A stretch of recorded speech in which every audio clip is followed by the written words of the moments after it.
오늘 말씀은 마가복음 10장 46절로 52절까지 말씀을 살펴보려고 합니다.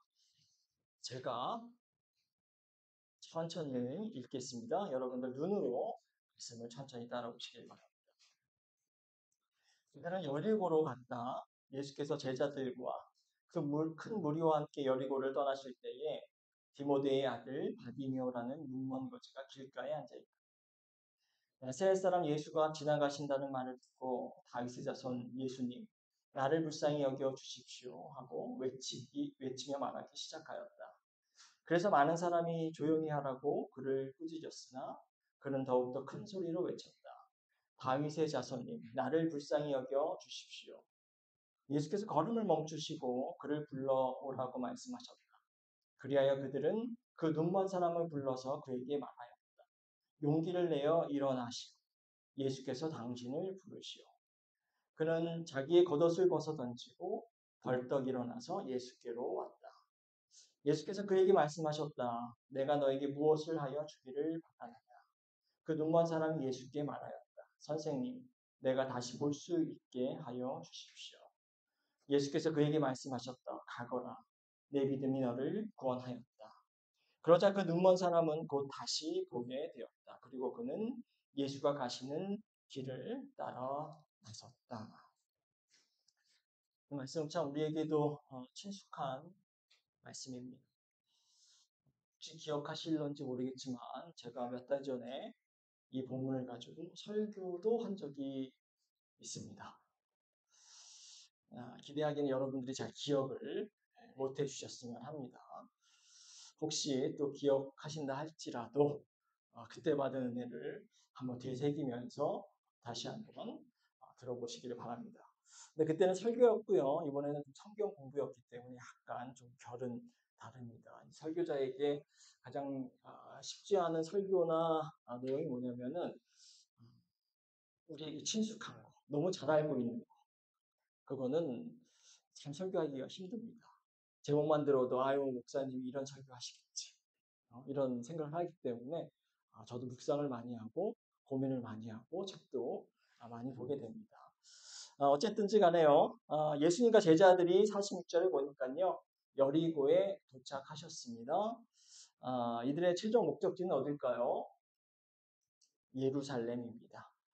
다음 주가 되면은 예수님과 일행이 이제 예루살렘에 도착하시게 돼요. 자, 여리고에 도착하셨다가요. 이제 다시 여리고를 떠나시려고 합니다.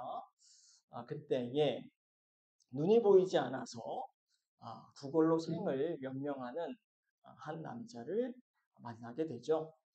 그의 이름이 바로 바디메오입니다. 그렇습니다.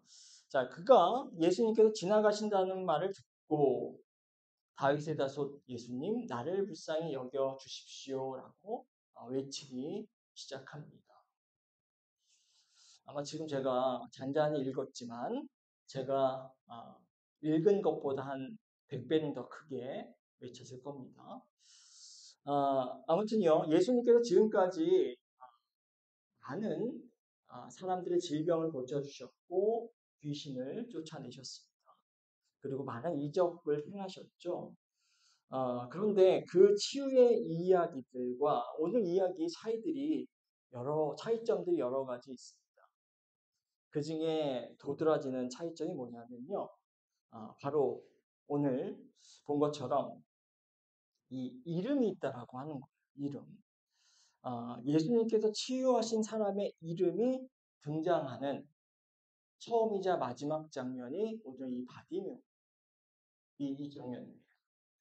여러분 한번 생각해 보시면 다른 곳에서도 병자를 치유해 주셨는데 그 사람의 이름이 누구라고 이야기한 적은 없습니다.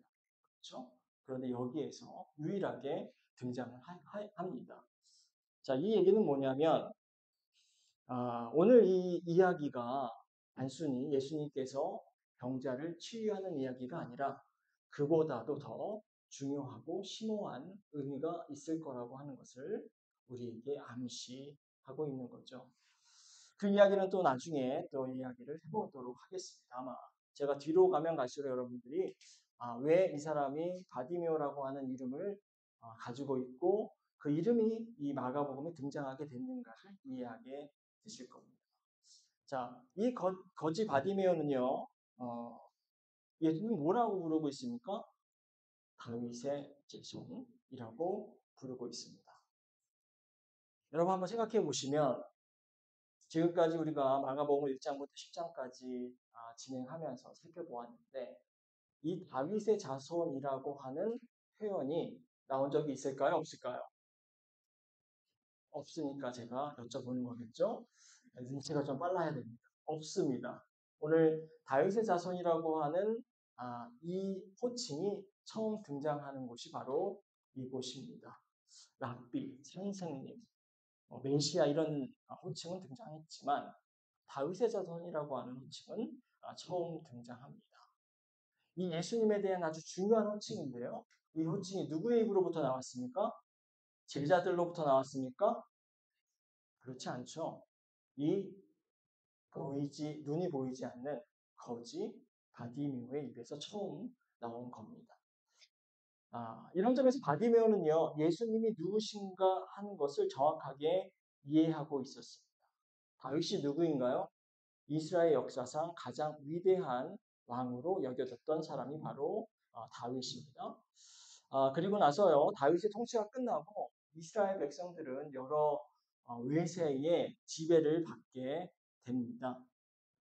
그 억압과 고통 속에서 그들이 기대하는 것은 뭐냐면 다윗의 자손이 출현해서 그들을 고통과 억압으로부터 구출하고 구원해 줄 거라고 하는 그런 메시아에 대한 기대를 가지고 있었습니다. 그런데 이 바디메오가 예수님은 다윗의 아들이라고 정확하게 호명하고 있습니다. 마가는요, 이 저자 마가는 바로 바디메오가 예수님을 정확하게 이해하고 있다라고 하는 것을 우리에게 그리고 독자에게 보여주고 있는 거죠. 바디메오는요, 절박하게 예수님을 향해서 외치고 있습니다. 절박하죠. 그런데 그 절박한 외침이 누구에게는 절박한 외침으로 들렸을까요? 그렇지 않습니다. 참기 힘든 소음으로 들렸습니다. 48절을 한번 보도록 하겠습니다. 많은 사람이 조용히 하라고 그를 꾸짖었으나 그 절박한 외침과 절규가 많은 사람들에게 듣기 힘든 소음이었던 것입니다. 바디메오가 저처럼 멋진 옷을 입고 죄송합니다. 품위 있는 자세로 예수님을 불렀다면 사람들이 그를 꾸짖었을까요? 꾸짖기보다는 호기심에 아유 저 멋진 사람이 예수님께 무슨 말을 하려고 저렇게 예수님을 찾는가 라고 하면서 귀를 기울였을런지 모릅니다. 그런데 바디메오는 딱 봐도 거지 행색이었습니다. 그렇죠? 당연히 바디메오를 무시하고 귀찮게 여겼을 겁니다. 예수님과 제자들 갈 길이 먼데 왜 거지가 나타나서 이 갈 길을 방해하느냐라고 생각했던 것 같습니다. 당연히 그 당시 사회에서 가장 밑바닥에 있었던 이 거지를 꾸짖어도 된다고 생각을 했겠죠. 그들의 꾸짖음은 가난한 자, 병자, 그리고 약자에 대한 일반적인 사람들의 태도를 대변합니다. 그때의 사람들만 그런 것은 아닙니다, 사실은. 현대의 사람들도 동시에 보여주고 있는 태도죠. 강자에게는, 힘 있는 사람에게는 존중과 관심을 보여주고요. 약자에게는 무시와 무관심, 이런 것들을 보여주는 게 우리의 현실입니다. 그렇죠? 정말 그렇게 생각하나요? 네. 네.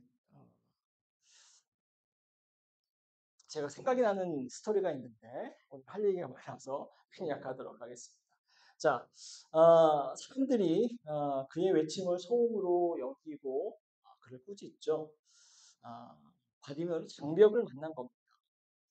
난간에 직면하게 된 거죠. 그런데 그가 포기했을까요? 포기하지 않습니다. 48절 후반절을 보니까 더욱더 큰 소리로 외쳤다라고 말하고 있습니다. 그 앞에 큰 장벽이 나타났지만 그는 아랑곳하지 않고 더 큰 목소리로 예수님을 불렀습니다. 그가 그만큼 절박했기 때문에 사람들의 꾸짖음도 무시하고 예수님을 불렀을까요? 아마도 그랬을지 모르겠습니다. 눈을 뜨고자 하는 절박함이 컸기 때문에 사람들의 방해나 꾸짖음에도 불구하고 계속해서 예수님을 찾았겠죠. 하지만 제가 생각하기에 그러한 절박함도 중요한 이유였겠지만 더 근본적인 이유가 있었다고 생각을 합니다. 그것은 뭐냐면 바디메오가 사람들의 책망과 꾸짖음에도 불구하고 더 목소리를 높여서 예수님을 찾았던 이유는 바로 예수님께서 자신의 눈먼 상태를 고쳐주실 수 있으실 거라고 하는 믿음과 확신이 있었기 때문입니다. 다윗의 자손인 이분이 분명히 나를 이 고통에서 벗어나게 해주실 거라고 하는 그 믿음, 그 확신이 있었기에 더욱더 목소리를 높여서 예수님을 찾았던 것입니다. 확신은 우리를 움직이게 합니다. 확고한 믿음을 우리를 행동하게 합니다. 여러분 결혼할 때를 생각해 보세요. 사랑하는 사람이 나타났습니다. 내 천상의 배우자. 이 사람 아니면 내가 살 수 없을 것 같다. 라고 한다면, 그런 확신이 들었다면, 여러분들이 부모님이 말리고 친구들이 말리고, 그래도 결혼하셨겠죠? 아니신가 보네요. 네. 그렇습니다. 확신이 있으면 우리는 움직이고요. 행동을 하게 됩니다. 바디메오의 이런 절규와 외침이 예수님 귀에 도달했습니다. 더욱더 큰 소리로 외쳤기 때문에 가능한 거죠. 예수님께서 고쳐주실 거라고 하는 확신이 있었기 때문에 가능했습니다. 바디메오 절규를 듣고 가시던 예수님께서 가던 길을 49절에 보니까 멈추십니다. 그리고 어떻게 하시죠? 그를 불러오라고 말씀하십니다. 49절의 하반절을 제가 다시 한번 읽겠습니다. 그리하여 그들은 아니죠. 제가 처음부터 읽겠습니다. 49절을요. 예수께서 걸음을 멈추시고 그를 불러오라고 말씀하셨다. 그리하여 그들은 눈먼 사람을 불러서 그에게 말하였다. 용기를 내어 일어나십시오.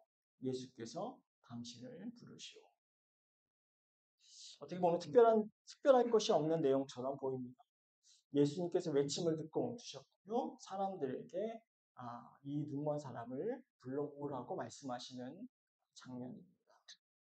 그런데 저는 이 장면 속에 특별한 점이 있다라고 생각을 합니다. 혹시 여러분들도 이 장면에 뭔가 특별한 것이 있을까? 혹시 생각나는 것이 있으실까요? 두 가지가 특별합니다. 첫 번째는요. 49절에 제가 읽었던 49절을 보니까요. 부르다라고 하는 동사가 많이 등장합니다. 한번 여러분들 동그라미를 한번 쳐보시죠. 몇 번, 부르다라고 하는 동사가 몇 번 등장합니까? 예수께서 걸음을 멈추시고 그를 불러오라고 말씀하십니다. 처음 등장합니다. 그리하여 그들은 그 눈먼 사람을 불러서 그에게 했다. 두 번 등장합니다. 용기를 내어 일어나십시오. 예수께서 당신을 부르시오. 그렇죠? 부르다라고 하는 동사가 이 짧은 한 구절 속에 3번 등장하고 있습니다. 부름이라고 하는 것이 강조되고 있는 거죠. 부르다. 여러분 생각나는 것이 혹시 있으실까요? 이 부르다라고 하는 것이 중요한 것인데요. 제자를 부르실 때 부르셨던 거죠. 네, 우리 주님 감사합니다. 네, 부름은 제자도의 시작을 이야기합니다. 그 얘기를 또 이따가 나중에 보도록 하겠습니다. 두 번째 특별한 점은요. 예수님께서 바디메오를 직접 부르시지 않았다라고 하는 게 특별한 점입니다. 그러면 직접 부르지 아니하시고 누구를 시켰을까요? 사람들을 시켜서 그를 부르고 있습니다. 예수님께서 직접 부르실 수도 있을 것입니다. 혹은 예수님께서 직접 바디메오가 있는 곳으로 가셨을 수도 있습니다. 그렇죠? 그런데 예수님께서는요, 직접 부르거나 가시지 않고요, 사람들을 시킵니다. 그렇죠? 사람들을 시킵니다. 왜 시키셨을까요? 예수님께서 권위 있게 보이고 싶어서 그렇게 하셨을까요? 이렇게 해야 내가 더 위험 있게 보이기 때문에 사람들을 시켰을까요? 그렇게 해야 좀 더 힘이 있어 보였을까요? 그럴 것 같지는 않습니다. 왜냐하면 우리가 몇 주 동안 계속해서 살펴보았지만 예수님께서는 제자들에게 낮아지는 것을 강조하시고 또 섬기고 종이 되라고 하는 것을 강조하셨습니다. 그러한 삶을 요구하시고 그런 신앙을 요구했던 예수님께서 이렇게 권위적으로 보이시고자 했을 리는 없겠죠. 예수님께서 사람들을 시킨 이유는 아마도 예수님의 이 생명을 살리는 사역에, 하나님 사역에 다른 사람들을 동참시키기 위함이 아니었을까라고 생각합니다. 다른 사람의 입을 통해서, 다른 사람의 손발을 통해서 하나님의 사역을 전하게 하고 움직이게 하신 것이죠. 이것이 예수님께서 일하시는 방식이고 하나님께서 일하는 방식입니다. 예수님은 우리의 입을 통해서 전하게 하시고 우리의 행동을 통해서 일을 하시는 거죠. 자, 흥미로운 건 뭐냐면 이 예수님의 말씀을 듣고 실행에 옮긴 사람들, 그 사람들이 바로 바디메오가 소리쳐 외쳤을 때 어떤 사람들인가요? 꾸짖었던 사람들입니다. 꾸짖었던 사람들이 예수님께서 그를 불러오라고 요청하자 불평하지 않고 바로 예수님 말씀에 순종하고 있습니다. 그런데 어떤 면에서는요, 단순히 순종하는 게 아니라 그 순종을 넘어서 예수님의 요청보다 더 큰 관대함을 보여주고 있습니다. 예수님께서는 그들에게 소리치는 사람을 불러오라고 요청만 했는데 그들은 바디메오에게 다가가서 용기의 말을 건넵니다. 뭐라고 얘기하나요? 용기를 내어 일어나시오. 예수께서 당신을 부르시오. 용기를 내라고 하는 말은 하지 않아도 되는 말입니다. 그렇죠? 예수님께서 불러오라고 했으니 가서 예수님께서 부르신다 내용만 전달했으면 되는 거죠. 그런데 용기를 내어 일어나시라고 더 이야기하고 있습니다. 예수님께서 요청하셨던 것보다 더 큰 관용과 사랑의 말을 전하고 있는 거죠. 예수님의 이 요청에 대해 이 사람들이 순종했기 때문에 또는 그 요청을 넘어서 더 큰 위로와 사랑을 전했기 때문에 이 바디메오는 예수님께로 나올 수 있었고 결국에는 치유를 받게 됩니다. 예수님의 이 치유 이적은 그들의 순종과 사랑이 있었기 때문에 완성된 것입니다. 자, 이제 우리에게 한번 질문을 던져봅니다. 예수님은 우리에게 어떤 요청을 하실까요? 아마도 그 요청은 우리가 싫어하고 우리가 반대하고 또 우리가 무시할 수 있는 그런 요청일 수도 있습니다. 많은 사람들이 바디메오의 절규와 외침을 거부했죠. 하지만 예수님께서는 그 절규와 외침을 수용하십니다. 그리고 우리에게도 그것을 수용하라고 말씀하시죠. 그리고 그 수용의 말을 거부한 너희들이 전하라고 하십니다. 아마도 큰 도전이었을 겁니다. 거지 바디메오는 전에도 얘기했지만 잘 씻었을까요? 씻지 못했을 겁니다. 옷을 자주 갈아입었을까요? 그렇지 않았을 것입니다. 냄새가 심하게 났을 것입니다. 행색이 어마어마하게 초라했을 겁니다. 그런 사람에게 다가가서 이야기를 건너는 것이 쉽지 않았겠죠. 그러나 그들은 어떡합니까? 거부하지 않고 순종합니다. 그 순종의 결과로 그들은 예수님의 이 회복의 사역, 생명의 사역을 완성하는 중요한 역할을 하게 되는 거죠. 우리 역시 이 예수님의 요청을 우리가 순종하며 받아들이는 그런 신자들이 되었으면 좋겠습니다. 이 순종을 넘어서 더 큰 사랑으로, 더 큰 위로로, 더 친절한 말로 예수님의 사랑을 전하고 실천하는 저와 여러분이 되기를 간절히 기도합니다. 바디메오는요, 예수님의 부름을 받았습니다. 50절을 보도록 하겠습니다. 그는 자기의 겉옷을 벗어 던지고 벌떡 일어나서 예수께로 왔다. 예수님의 부름을 전해받은 바디메오는요, 자신이 가지고 있던 겉옷을 던져버리고 벌떡 일어나서 예수께로 갑니다. 강력한 외침이 드디어 응답을 받은 것이죠. 얼마나 기뻤을까요? 자, 너무 기뻤기 때문에 겉옷도 던져번지고 스프링처럼 튀어올라서 예수님께로 뛰어갑니다. 잠깐만요. 뛰어갔다는 말은 사실이 아닐 겁니다. 왜? 눈이 안 보이는 상태잖아요. 천천히 걸어갔을 겁니다. 아니면 누군가가 옆에서 안내를 해줬겠죠. 자, 지난번 설교에도 제가 언급을 했습니다만, 예수님의 부름을 받고 바디메오가 첫 번째로 한 일이 바로 뭐죠? 겉옷을 벗어 던진 것입니다. 겉옷을 이렇게 많이 해명했죠. 제가 여기서 벗어 던진 것은 그의 기쁨의 표현일 수도 있습니다. 그렇죠. 그러나 그것은 더 큰 의미를 가지고 있습니다. 저걸로 삶을 연명하고 있는 이 거지에게 겉옷은 어떤 의미였을까요? 저도 겉옷이 잃어버렸습니다. 외투죠. 코트입니다. 패딩도 있고요. 오리털도 있고, 그리고 뭐 브라운 색깔도 있고, 감색도 있고 여러 벌이 있는데요. 제가 왜 여러 벌을 가지고 있을까요? 못 내기 위해서. 그렇죠. 그냥 추위를 막기 위해서라면 오리털 패딩 하나면 충분할 겁니다.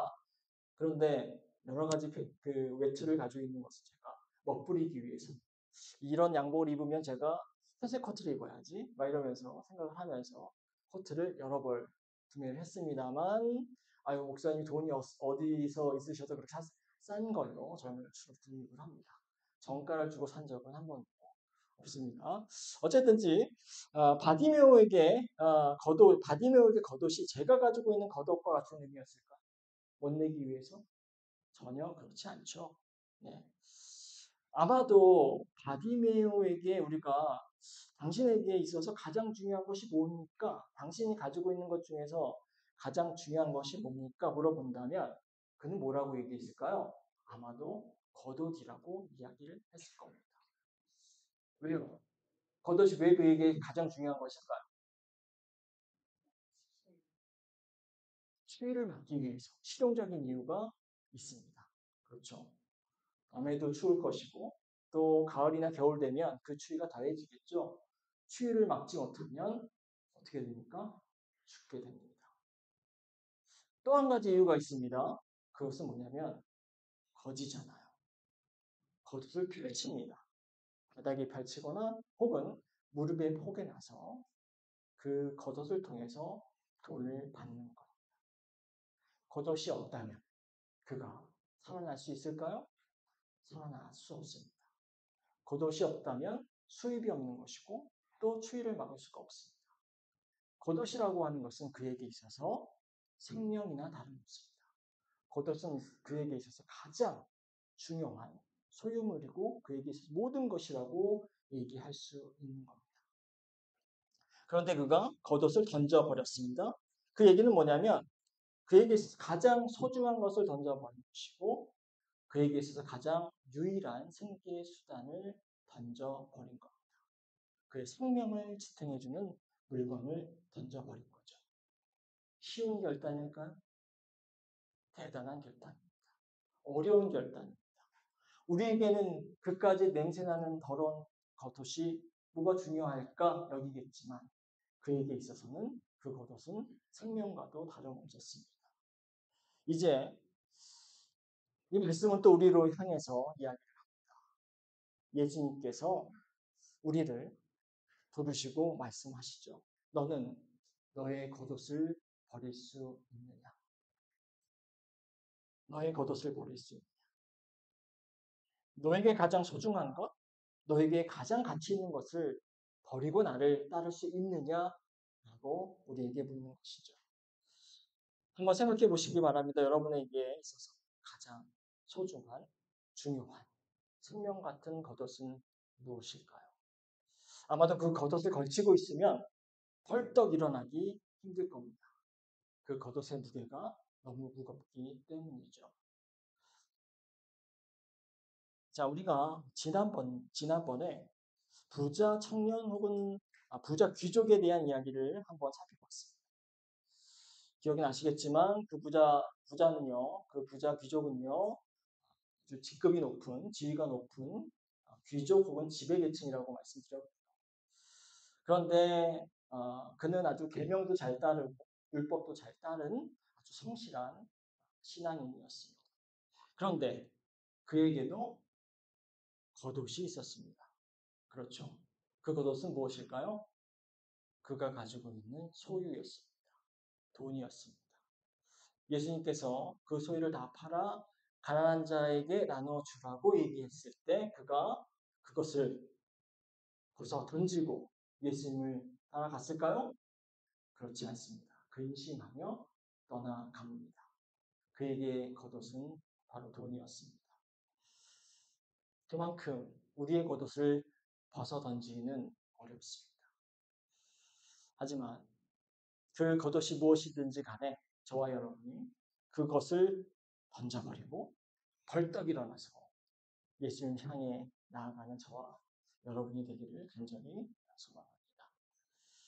바디메오는 이제 예수님 앞에 섰습니다. 51절 예수님께서 이렇게 물으시죠. 내가 너에게 무엇을 하여 주기를 바라느냐. 당연히 그는요. 선생님, 내가 다시 볼 수 있게 하여 주십시오.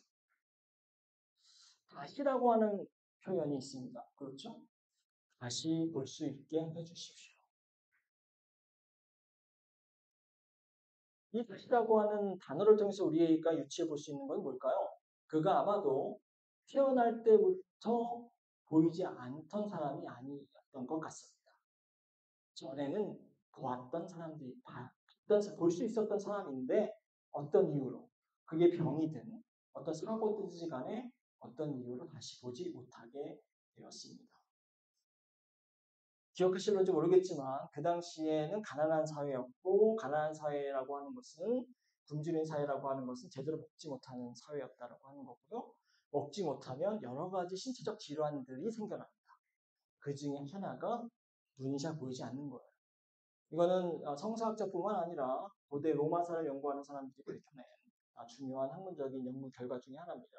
그래서 그 당시에 사람들의 눈이 보이지 않는 사람들이 상대적으로 많았습니다. 지금이야 안과를 가서 치료를 받으면 됐고 그때마다 필요한 영양소를 제공받으면 됐지만 그때는 그런 시대가 아니었기 때문이죠.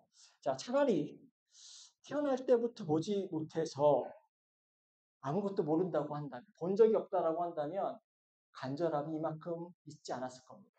그렇죠? 그런데 한 번은 봤었어요. 이 세계가 얼마나 아름답고 컬러풀하고 어떤지를 잘 봤습니다. 그런데 그 세계를 잃어버렸습니다. 그러니 그 세계에 대한 간절함이 더 컸겠죠.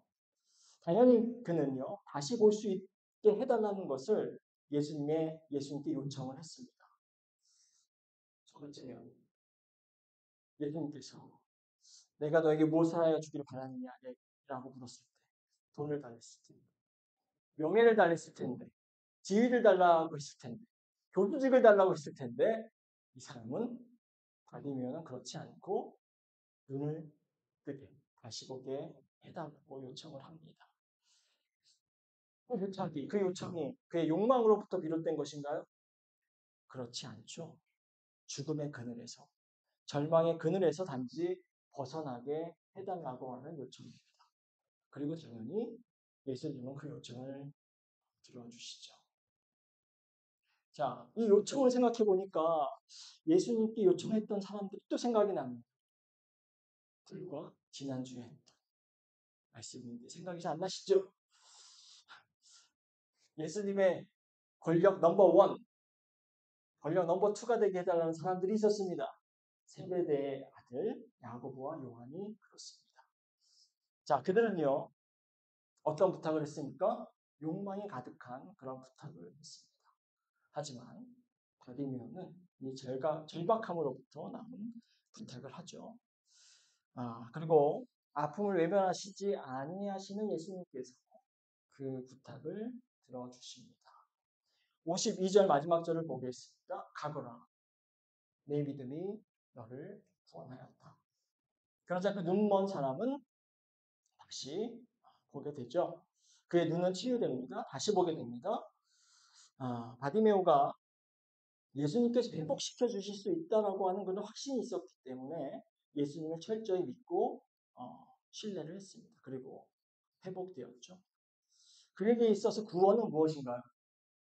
구원은 바로 보이지 않던 눈이 다시 회복되는 것이 그에게 구원입니다.